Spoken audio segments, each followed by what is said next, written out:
बिस्मिल्लाहिर्रहमानिर्रहीम। अस्सलाम वालेकुम। क्रॉस टॉक के साथ मैं हूं जिजान डार। आज हम अपने प्रोग्राम में दो इशू पर बात करेंगे।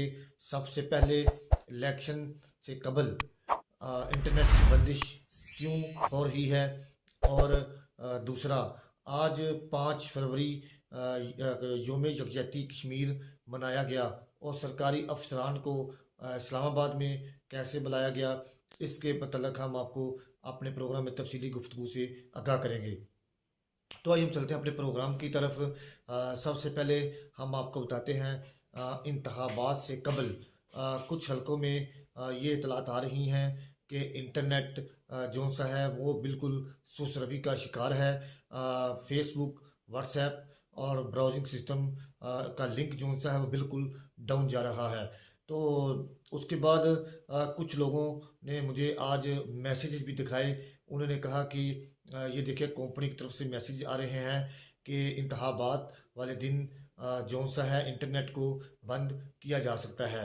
फिर उसके बाद कुछ जो टेलीकॉम एजेंसियां हैं जो मुल्क के अंदर कामकारी हैं, उनकी तरफ से भी यह कहा गया है कि इंटरनेट की बंदिश जो सी है वो हमारी तरफ से नहीं, वो हुकूमत की ज़िम्मेदारी है। हम हुकूमत के ऑर्डर के मुताबिक चलते हैं।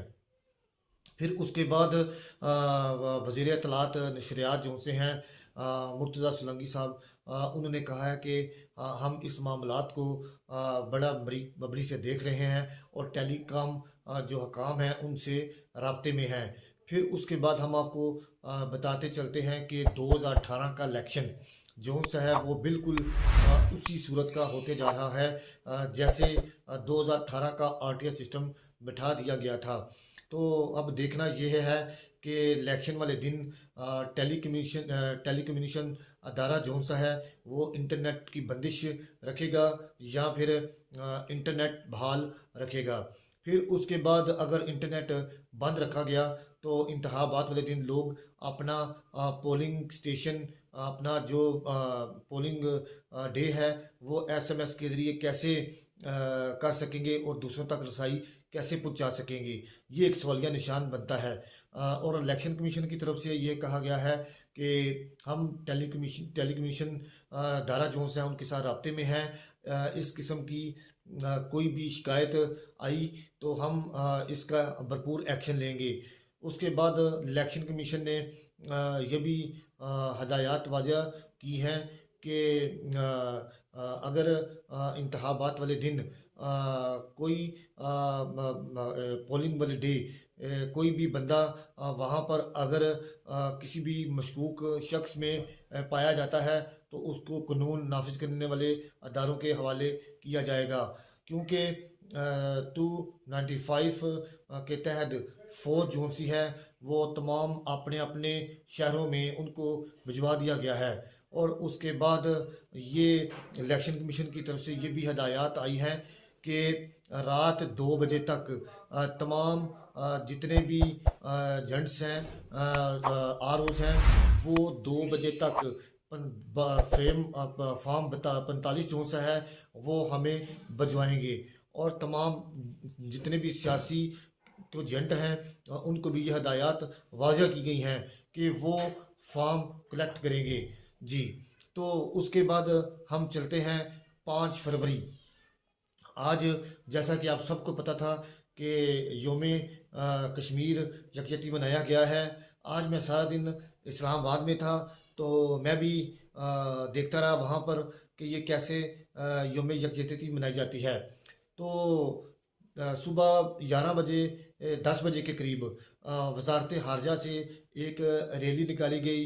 वहाँ से जो से हैं मुस्तफ़ा सुलंगी वजारत इत्तलात नशरियात सेक्रेटरी जो से खारजा और उनके बाद फ़वाद हसन फ़वाद वो इस रैली की सदारत कर रहे थे। उसके बाद कई अफसरान जो से थे वो भी वहाँ पर शरीक थे। तो वहाँ पर मुझे कुछ ऐसे लोग भी मिले जिन्होंने कहा कि आज छुट्टी है लेकिन हमें ज़बरदस्ती इस यकजहती के लिए बुलाया गया है। तो उन्होंने कहा कि वहाँ पर हर डिपार्टमेंट से जो जो लोग आए हैं उनकी हाज़िरी भी लगाई गई है और दूसरा उनको इस दिन के आने पर पैसे भी दिए गए हैं। तो मुझे कुछ अफसरान ने भी बताया है। फिर उसके बाद ये यकजहती जो सी हैं भरपूर तरीके से मनाई तो गई है।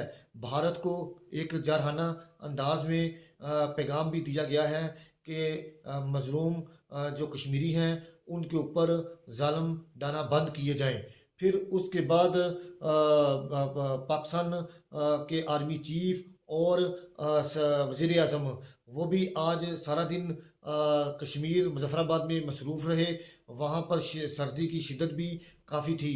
आर्मी चीफ ने अपने जवानों के हौसले को बुलंद किया। उन्होंने कहा कि आपने मुल्क की खातिर किसी भी कुर्बानी से दरेक नहीं करना और दुश्मन के दांत हम वक्त कट्ठे खट्टे रखने हैं। फिर उसके बाद आर्मी चीफ ने अपने जवानों को ये भी कहा कि दुश्मन जौन सा है उस पर गहरी नज़र रखनी है, क्योंकि दुश्मन जौन सा है वो हमारे ऊपर हम वक्त हमला करने के लिए तैयार तो रहता है, लेकिन आपकी तैयारी भी भरपूर रहनी चाहिए। जिस पर पाक फौज के जो नौजवान हैं उन्होंने अल्लाह अकबर का नारा बुलंद करते हुए कहा कि हम अपने इस मुल्क पर अपनी जान भी कुर्बान कर देंगे, लेकिन इस मुल्क के ऊपर कभी किसी किस्म का कोई हरफ नहीं आने देंगे। आर्मी चीफ ने ये भी कहा कि इंडिया जो सा है वो हमारे मुल्क में दहशतगर्दी कर रहा है, हमें उसके वादिया सबूत भी मिल चुके हैं, लेकिन हम उनका भरपूर जवाब भी दे रहे हैं। जैसा कि आपको पता है इंजर खान में आपको पता है कि हमारे 10 पुलिस वाले शहीद कर दिए गए हैं। उनके पीछे ये दहशतगर्द हैं, राह मुलवस है, उनमें उनके शवाहिद भी मिल चुके हैं।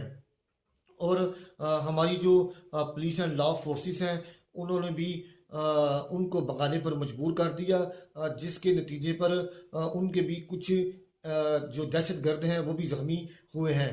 फिर उसके बाद आर्मी चीफ ने और वज़ीर आज़म ने यकजा होकर भारत को एक पैगाम दिया कि कश्मीर जो सा है वो हमारी शारग है। फिर उसके बाद उन्होंने कहा कि कश्मीर के साथ हमारा टू टंग रिश्ता है। फिर उन्होंने कहा कि जल्द कश्मीर हमारे हवाले कर दिया जाएगा, क्योंकि कश्मीर पाकिस्तान का था और हमेशा पाकिस्तान का रहेगा।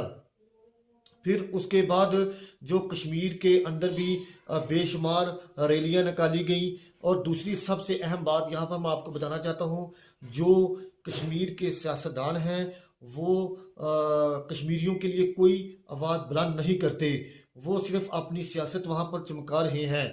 उनको चाहिए कि वो अपने कश्मीरी बहन भाइयों के लिए असम्बली के अंदर अपनी आवाज़ को बुलंद रखें, ताकि उन कश्मीरियों को आपकी तरफ से हौसला मिल सके। मैं यहाँ पर कश्मीर के जो रहनुमा हैं मलिक यासीन और मीर उमर फ़ारूक को सलाम पेश करता हूँ। उन्होंने जिस बहादुरी से कश्मीरियों का वहाँ पर साथ दिया है।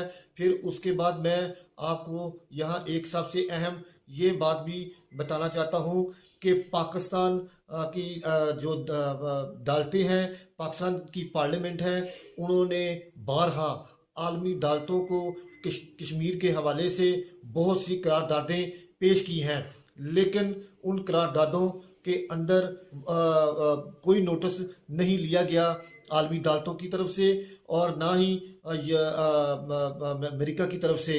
बल्कि अमेरिका ने एक दफ़ा ये पाकिस्तान को ऑफ़र की थी डोनाल्ड ट्रंप ने कि मैं पाकिस्तान और भारत के दरमियान सालसी का किरदार अदा कर सकता हूँ, लेकिन उसके बाद बात को ख़त्म कर दिया गया।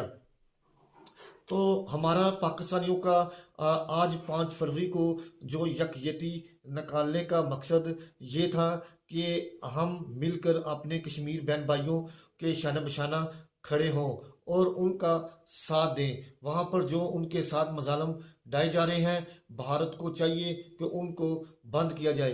भारत अपने आरएसएस गुंडों के तहत वहाँ पर जो साजिश करा रहा है उसको फिलफोर बंद करे।